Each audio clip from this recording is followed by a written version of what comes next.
هذه هي أصعب اللحظات التي أمارس فيها عملي الإعلامي، حيث وفاة الشاعر الكبير والزميل العزيز جبار رشيد زميلنا في شبكة الإعلام العراقي، حيث وافته المنية أثر مرض مفاجئ.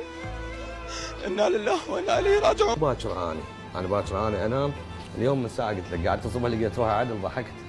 أنا مو اللي أتمناه واللي أطلبه وأقولها بكل صراحة، يا ناس يا عالم والله العظيم، ننام ونقعد الصبح نقولون فلان راح، ننام ونقعد الصبح يقولون فلان مات. فهي ما تسوى، الدنيا ما تسوى. أنا الأحلى من عندي بالشارع أصفق له وأكيف له. نعم. والأبسط من عندي أنا أشوف نفسي أنا شوية. زين خلينا نسمع. أدري بيك تحبني ما داعي الكلام، وأدري بدموعك صدق تبكي لي، من تجيني لا تكلمني بغرام وعافية عوف الشوق لا تحكي لي. أنا لي البلاية واهس ما أنام شلون